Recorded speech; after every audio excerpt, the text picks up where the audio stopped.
Olá a todos, sejam bem-vindos ao canal Diogo Vieira Automotriz.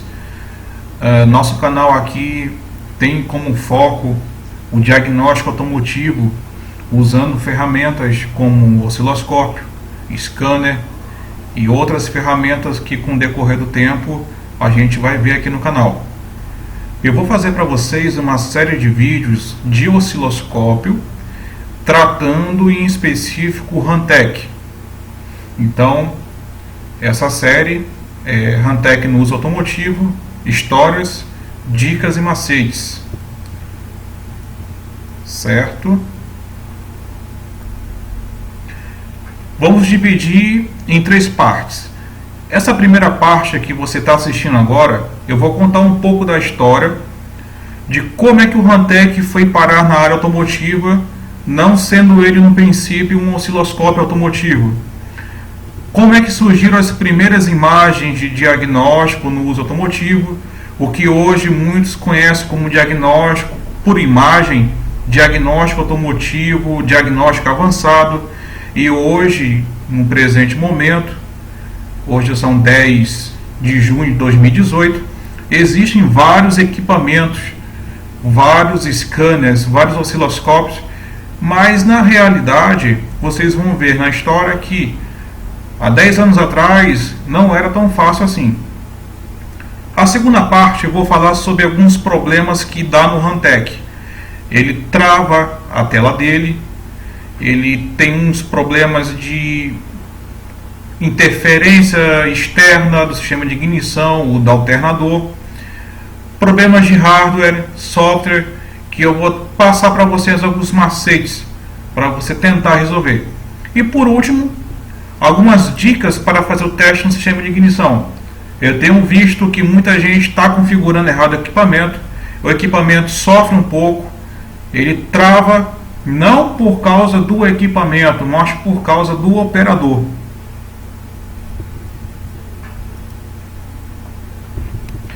A minha base de conhecimento vai ser nos equipamentos da Hantek que eu já usei. O primeiro equipamento foi o Hantek 1008C ou 1008C, que é esse equipamento que vocês estão vendo aqui na tela. É um osciloscópio de 8 canais.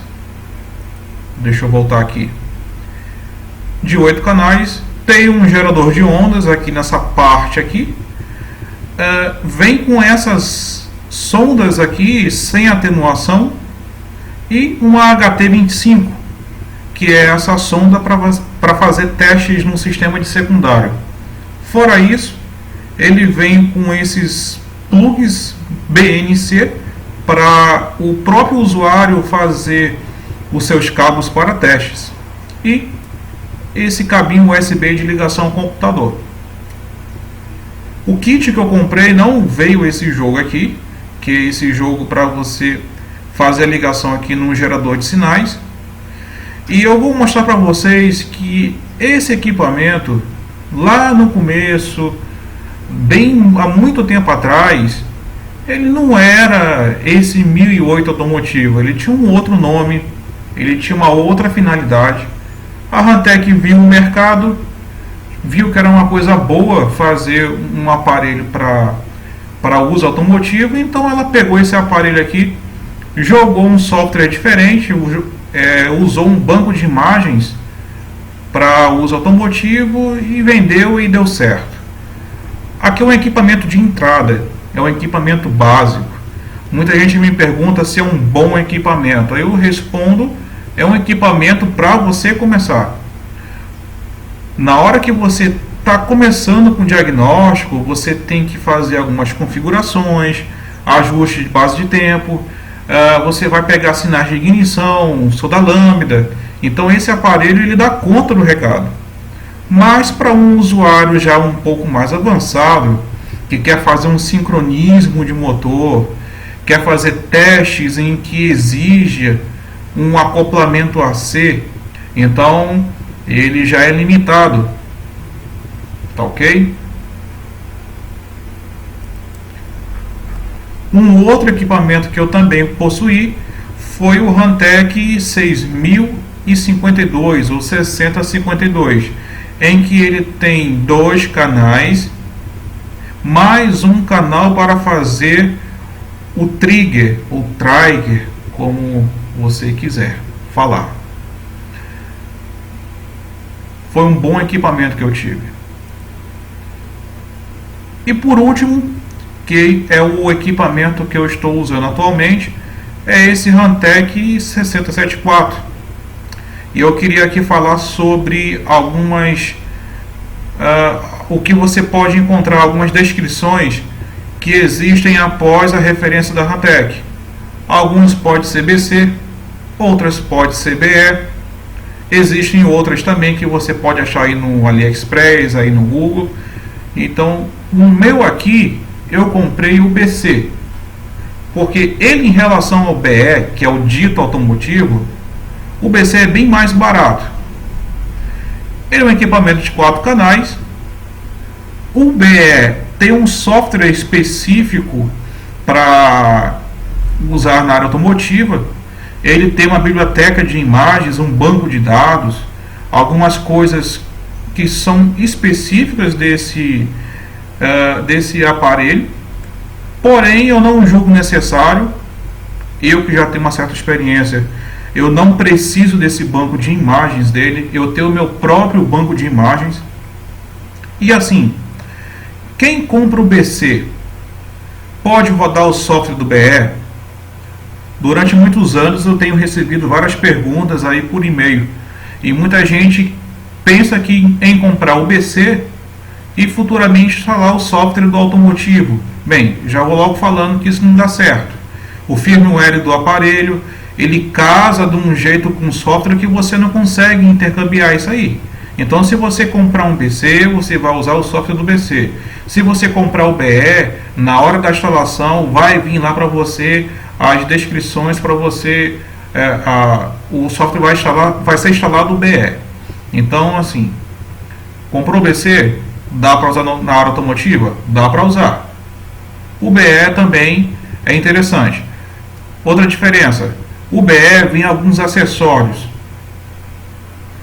Esses acessórios, se eu não me engano, é uma HT25, um atenuador 20x1, que você pode comprar o BC e comprar esses acessórios por fora. Já o BE, esses acessórios já vêm e o equipamento também se torna um pouco mais caro. Lembrando a todos que essas imagens que eu usei até agora foram tiradas do Google. Esses equipamentos, atualmente só tenho esse último aqui. Os outros eu já não tenho mais. E agora a gente vai falar sobre um pouco da história. Hoje, o Hantek é um caso de amor e ódio. Muita gente gosta do Hantek e muita gente odeia o Hantek. Então, como é que o Hantek foi parar na área automotiva? Por que esse equipamento que está tão popular hoje, usado por vários reparadores, como é que ele surgiu? Então aqui eu vou contar para vocês. Mais ou menos em 2008, 2009, a gente teve as primeiras imagens do Hantek sendo usado nas oficinas mecânicas, né? Então eu separei aqui alguns fóruns que na época tinha algumas imagens. O Fórum Oficina Brasil é o principal, é onde tem mais imagens sobre o assunto. O Procura Oficina também tinha alguma coisa lá sobre isso. Esse Oficina Automotivas Fórum Free, você consegue ainda achar hoje algumas imagens, algum conteúdo sobre o osciloscópio. E naquela época poucos cursos automotivos usavam o Hantek. Eu posso dizer sem sombra de dúvida, sem nenhum medo, que as primeiras imagens do Hantek apareceram na Oficina Brasil. Naquela época um osciloscópio era muito caro, um osciloscópio, seja ele de bancada ou seja ele um automotivo. E teve um cara na Oficina Brasil que acreditou no equipamento, ele comprou na época um modelo DSO 2090. Paulo Jovino, eu acredito que ele foi o precursor de tudo isso que a gente está vivendo hoje. Ele foi um dos primeiros caras que compraram o DSO 2090 e começou a fazer testes na área automotiva. Então aqui tem uma imagem do Fórum Oficina Brasil com um dos tópicos que ele criou na época. O Oficina Brasil, ele veio sofrendo algumas alterações durante os anos e muito conteúdo foi perdido nessa transição de plataforma. Eu achei aqui algumas imagens antigas sobre o assunto. Essa aqui, ela data de 2011, Paulo Jovino. Um outro tópico muito conhecido foi esse formas de ondas de diagnóstico com osciloscópio. Isso aqui foi um tremendo sucesso do Fórum Oficina Brasil. É o tópico mais visitado do fórum. Muita gente aprendeu por aqui, está aprendendo por aqui. A maior biblioteca gratuita de diagnóstico avançado que nós temos hoje está aqui. E Paulo Jovino, naquela época, quando ele trouxe o osciloscópio não só como um equipamento para analisar a ignição, mas também um equipamento para fazer diagnóstico de motor, alguns usuários da época acreditaram na ideia. Eu não vou citar nomes aqui, mas você vasculhando nas páginas, você vai encontrar o nome de quem foi que fez parte dessa história.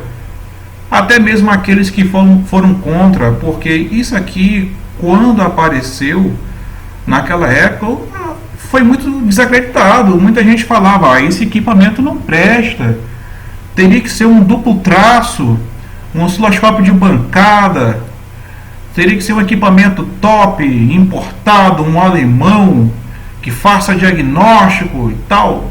Bem, foi muito criticado, mas o velho pragmatismo imperou.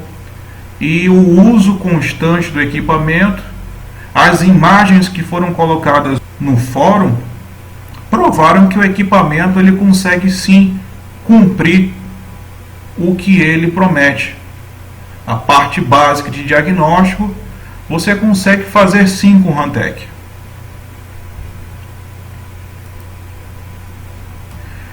Quais os aparelhos na época e quanto é que custavam? Uma pesquisa de imagem dos anos 2000. Para que você possa entender por que o Rantek entrou dentro das oficinas, é bom a gente ter uma ideia do conteúdo da história da época, o contexto histórico do que estava acontecendo naquela época. Eu tenho aqui no Google algumas imagens, algumas pesquisas que eu fiz de alguns aparelhos que naquela época o reparador tinha na oficina, poderia ter. Lógico que o sistema de busca do Google de imagens não é 100%. Ele mistura alguns equipamentos antigos com equipamentos novos. Mas aqui dá para ter uma ideia do que é que havia naquela época disponível. Temos esse Minipa aqui, que é conhecido de muita gente. WCV, um equipamento que na época que se dizia automotivo e muita gente comprou esse equipamento. São acessórios desse Minipa. Aqui a gente tem alguns osciloscópios de bancada. Aqui tem um equipamento que funciona com placa de som. A gente vai rodando aqui para baixo. Aparece um Bosch FSA aqui no sistema de buscas. Alguns multímetros que são automotivos. Alguns scanners daquela época e dessa época também. E para que essa pesquisa não fique somente em português, né, em sites brasileiros, a gente vai ser justo aqui e pegar também em inglês, para a gente ver o que tinha lá fora. Um Pipscope, um ótimo aparelho, na minha opinião hoje é um equipamento top de linha.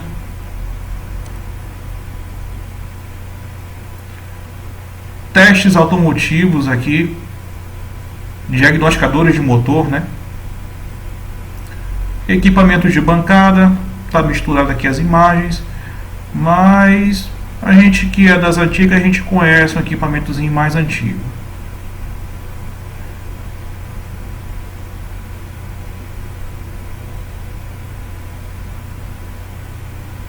Osciloscópios antigos de tubo raios catódicos. Alguns equipamentos mais simples. Esse aqui também é muito conhecido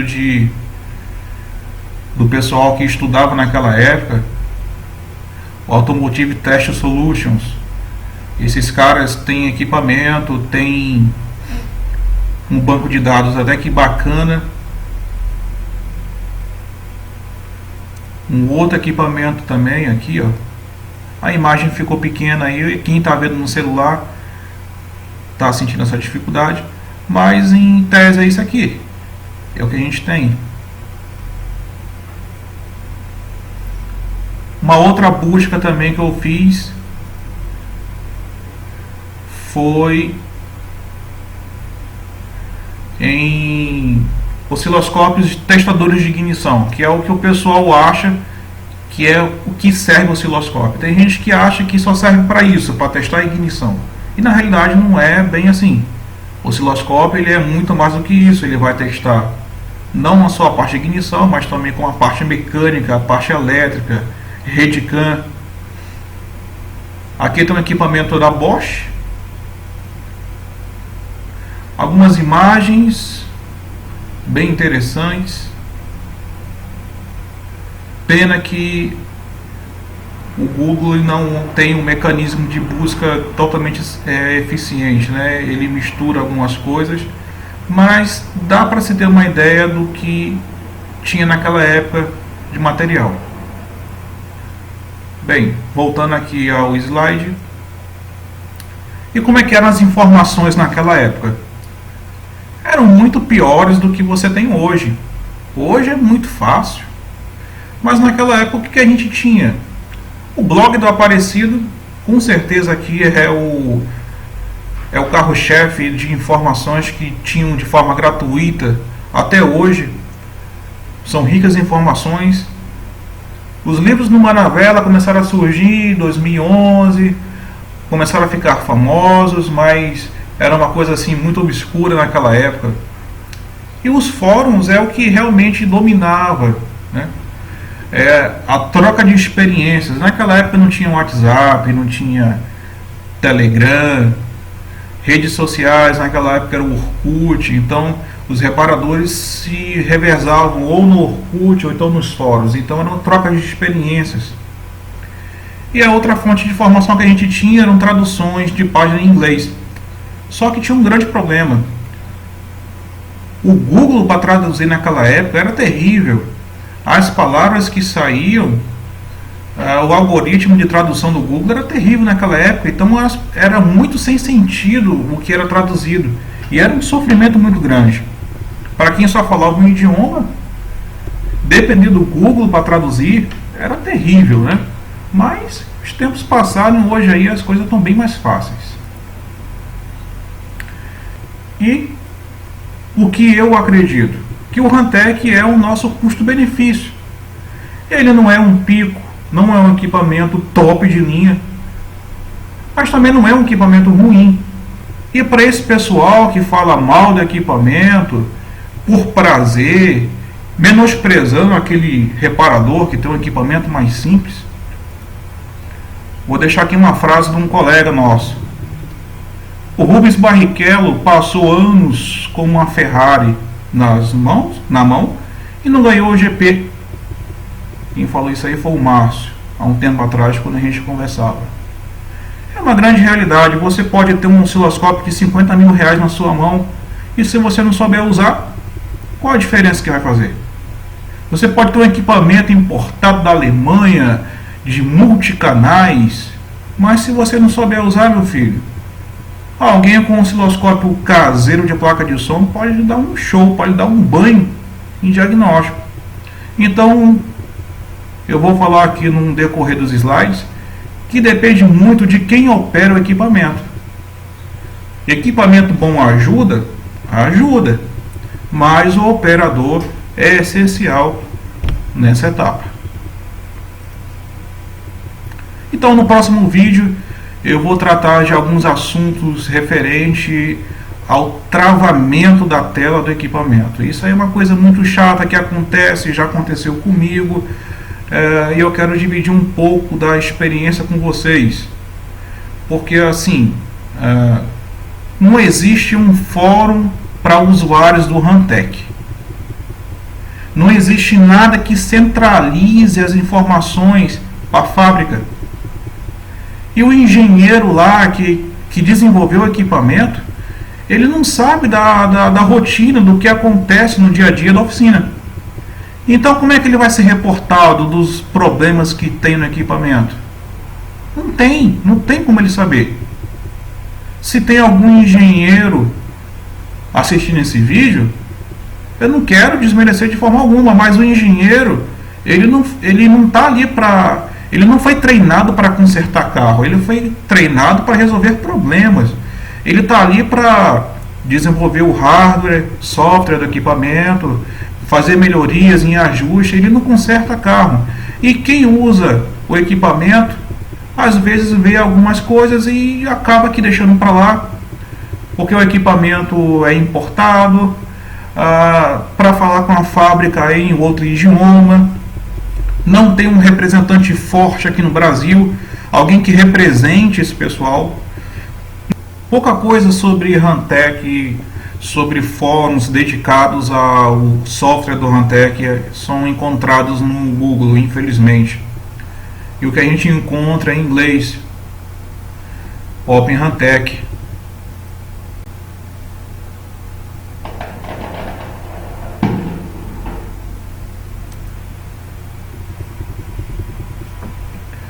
Tem esse aqui também. Mas olha só, se você olhar as mensagens aqui, você vai achar pouca coisa de gente que realmente trabalha junto com o desenvolvedor do software. É muito pouco.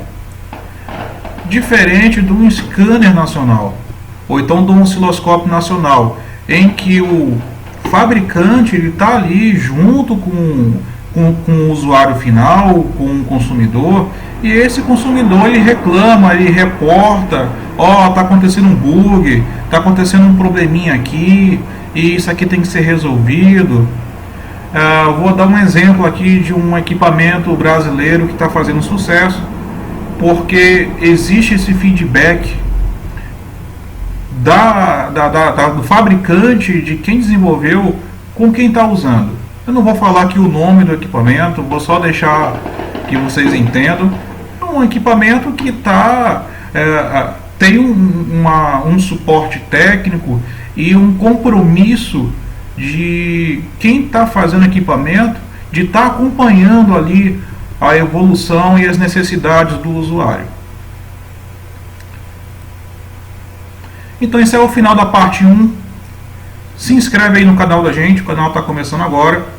Muitos de vocês me conhecem pela Oficina Brasil, pelas reportagens Casos de Estudo. O YouTube é um projeto novo, recente. É importante que você se inscreva no canal, compartilhe nas redes sociais, para dar uma força para o canal, para saber se realmente esse tema é relevante para vocês. Então tem aí o Facebook para você compartilhar esse vídeo. Pega o link desse vídeo aí, compartilha no WhatsApp. Tem muita gente usando o Rantek, tem muita gente com dúvida, tem muita gente aí que está usando e tem esses problemas no travamento e não consegue resolver, justamente porque não existe um suporte aqui no Brasil. Geralmente as pessoas compram de fora, fazem a importação direto da China. Então quem vende o equipamento não tem assim como prestar um suporte. Alguns compram e nem curso fazem, desenvolvem os seus métodos de diagnóstico e o uso de forma sozinhos, né? É uma carreira solo aí, lendo, pesquisando. Então isso aí dificulta demais, porque a gente vê muita gente fazendo configurações erradas no equipamento. E esses problemas de hardware que existem no equipamento, muitos deles têm solução. Então, fica aí a chamada para você. Eu espero que, de uma certa forma, tenha sido esclarecido alguns pontos, e na parte 2 a gente vai tratar de assuntos bem interessantes. Então, até a próxima. Tchau, tchau.